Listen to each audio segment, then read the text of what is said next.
ever feel like your cold emails disappear down off into a black hole? You spend tons and tons of time creating the perfect message, but you hear sod all back. Well, it doesn't have to be that way. For example, for every 4 emails I send, I receive 1 meeting. Would you like to do the same? Well, in this video, I'm going to share the exact steps that I use to get a high meeting booking rate and how you can leverage cold email to skyrocket your sales results as well. And at the end of this video, I'm going to show you the exact email that I send to VPs of sales that has this magical 24.8% meeting booking rate, so stay tuned. The first step in crafting emails that resonate like a perfectly struck chord with your target audience is understanding 2 key principles. You've got to target the right person and you've got to target them with the right message, a message that directly addresses their specific needs. Now, imagine you're a startup founder and you need to convince a venture capitalist to invest in your groundbreaking technology startup.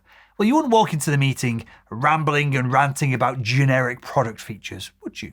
You'd tailor your pitch to the investor's specific investment interests. And that's the same approach that you need when sending cold emails to your prospects. You need to share a message that your prospects actually want to hear, because when the right message overlaps with the right person, magic starts to happen. All that your message truly needs to do is to make the prospect think, crap, I'm busy, I don't want to meet with this salesperson, but damn it, I'm not doing my job if I turn down this meeting. That's the box that you got to tick, and you're going to be flooded with new meetings every single week if you can do it. So now that you've grasped the importance of targeting and personalization with your cold outreach, in the next step, we're going to cover the art of crafting attention-grabbing opening lines. If we want the prospect to get to our call to action at the end of the email, which we're going to cover in a second, then we need to hook the prospect with the first line of our outreach. It's all about sparking curiosity without sounding like a cheesy, stereotypical salesperson. And the best way to see if your sales email is too cheesy or too corporate is to imagine that you're at an industry conference and you want to approach a potential client who's probably swamped with other salespeople pitching them at this point. Well, if you'd feel uncomfortable saying the first line of your email verbatim to that person at the networking event, then it needs reworking. We need to communicate in a way that's both interesting but also very conversational. And here is the golden rule with all of this. We need to create a curiosity loop. You can think of a curiosity loop like a movie trailer. It's a sentence that piques your buyer's interest and makes them want to know more. And how are we going to tap into this incredible, magical influence tool? Well, we're going to tap into your buyer's biggest pain points. For example, a first line in an email might go like, "We can help you boost your CTR by 20% whilst reducing ad spend." This undoubtedly would grab the attention of any online marketer who's struggling to get their paid ads to work. It also meets the criteria that we set out in the first part of this video, in that we're communicating something that if this marketer who is struggling doesn't book the meeting with us when we're telling them that we can solve their problem, essentially they're not doing the due diligence that they should be for their job. And with that said, it might be tempting to overpromise here, but it's important to ensure that your content is not misleading. Ryan O'Hara pointed this out on a recent Salesman.com podcast episode. Subject lines are really subjective, no pun intended, to whatever you put in the body of your email. So like, for example, if I put a subject line in an email and the subject line has nothing to do with what's actually in the heart of the email, you're kind of doing some like misleading stuff in sales, and you're actually going to disappoint the person that you're prospecting. Now that you've mastered the art of hooking your prospect, we're going to tackle a process to increase the urgency that the buyer is going to feel to book that call with you. It's a tactic called widening the reality gap. Okay, so we've hooked the prospect by building curiosity. Now let's widen the reality gap. So imagine this, you're chatting with a friend who is constantly stressed about work. They dream of a perfect workday, focused, productive, zero inbox anxiety. But the reality that they're living in is that they're drowning in all of these emails and work and just shenanigans. They're putting in all this overtime, but they can't get on top of it. So the gap between the ideal future state and the current state is the reality gap. In cold emails, you've got to make that gap look as wide as the Grand Canyon. Why do you want to do this? Well, you want to position your product or service as the bridge that gets the buyer from point A, the current shitty reality, to point B, the dream reality. And the further these two realities are apart, the more urgency the buyer is going to have to jump on the phone with you. So how do we widen this gap? Well, we do it by subtly planting the seeds of discontent. And here is how. First off, you can use what are called strategic statements. You're going to craft statements that nudge your prospect to confront the real pain that they're in. You might write something like, when I work with other CMOs, they tell me that lead generation is their biggest issue. A simple yet powerful statement like this can get the prospect thinking that you're emailing about the gap that they are facing in the search to solve their problems. And secondly, we can highlight industry benchmarks. So we're going to let the data speak for itself. For example, in our email, we might write only 1 in 6 sales reps are forecast to hit their quota this year. And number 3, we're going to share relevant case studies. We're going to find success stories of similar companies to who are prospecting, and we're going to share how they went from where your prospect is right now to where they want to be. This paints a picture of the promised land on the other side of this grand canyon from current reality to future reality, and it subtly implies that we can help the prospect get over there as well. And remember, don't afraid to be absolutely blunt. Sugarcoating the prospect's reality is not going to do them any favors. Acknowledge their challenges, their frustrations, but always follow it up with a glimmer of hope. The possibility of a bigger, brighter, bolder future when they start working with your solution. That is how you widen the curiosity gap and build more urgency to book that call with you. Now, widening the gap is a powerful tactic, but it's only one part of the equation. So let's move on to building some trust, some credibility. All right, Sales Nation, let's face it. Trust is hard-earned these days, especially in inboxes that are overflowing with generic pitches and slimy sales tactics. That's why social proof is so important. Think about it this way.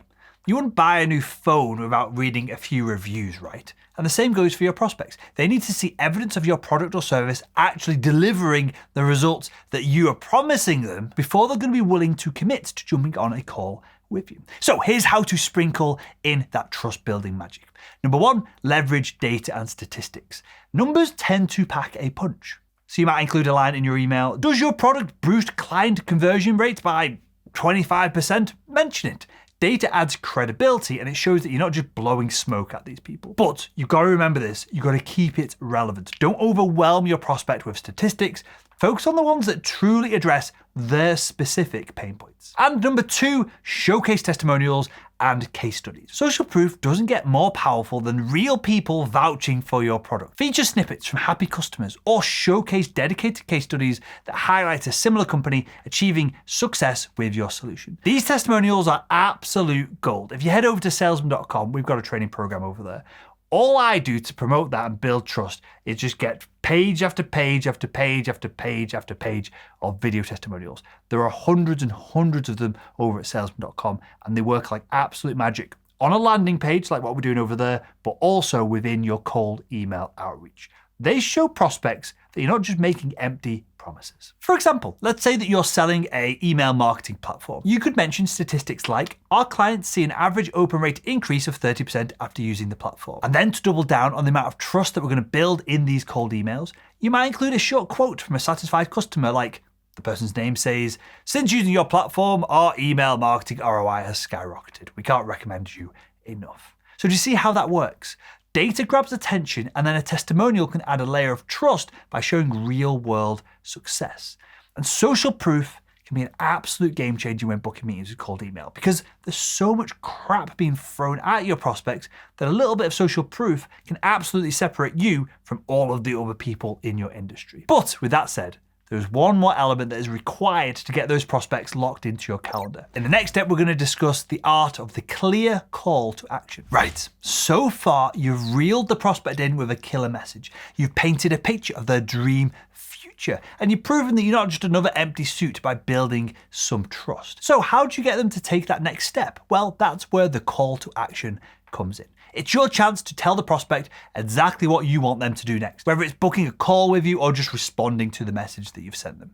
Think of it like asking someone out on a date. You wouldn't just stare at the person longingly from across the room and hope they come and speak to you, right? If you actually wanted to have some success dating and not look like a complete creep, you'd go over there and ask them if they wanted to grab a coffee sometime. And it's the same with your call to action.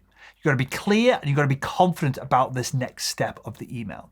And there's a couple more, but typically there are 2 call to actions that you're going to use in a cold email cadence or a series of emails. You're going to first off use the straight call to action.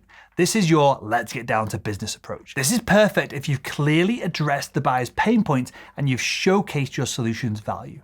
Go for something dead simple like, Does it make sense to jump on a quick call to discuss how we can help you achieve those results? This is a direct invitation for the buyer to schedule a meeting in your diary, and it shows that you're really confident in your offering. The second call to action that you should be using is what's called the two-step call to action, because sometimes prospects, they're going to need a little bit of a nudge, a little bit more love before they're going to commit to a call. Here, with a two-step call to action, we're just trying to get the conversation started. So, for instance, we might ask, would you be interested in a short video demo that walks you through how our product can solve these challenges?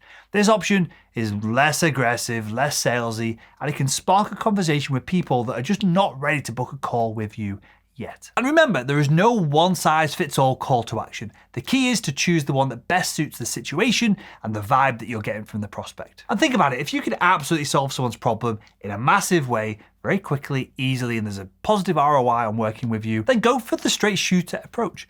If the buyer seems hesitant, or you've sent a series of emails in your cadence and you've not had anything back, then your goal gets pulled back slightly from booking the meeting. The goal is to start a conversation. We're just trying to warm them up a little bit first before we go to the second part of the two-step call to action.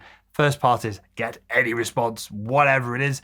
The second part is, okay, that makes sense. Would you like to jump on a call and discuss this further? But before you unleash these emails on the world, let's have a look at how all of this can fit together. Okay, so at the top of the call, I mentioned my 24.8% meeting booking rate email. Well, here it is on the screen right now. Hi, the prospect's name. I help sales teams find and close more deals within the first 30 days or your money back. Probably sounds too good to be true.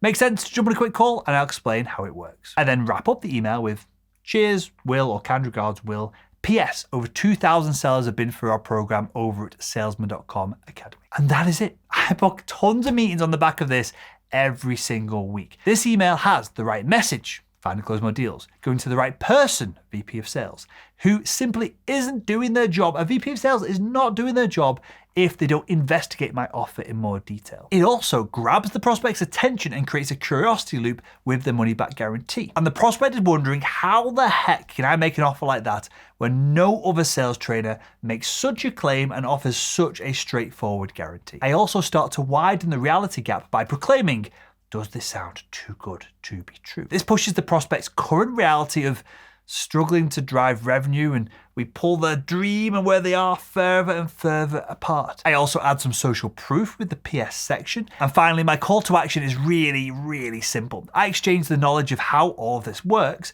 for a quick phone call with yours truly. And remember, this is just one example, right? The key is to test different call to actions, subject line, openers, social proof statements, and see what resonates with your audience. If you just try and rip off my email, it's probably not going to work for you. So take everything that I've shared in this video, pull it all together for your specific audience, your specific market, with their specific pain points. And if you want to ditch cold email frustration and land more meetings, click on the video that's on screen right now and learn how to overcome selling anxiety.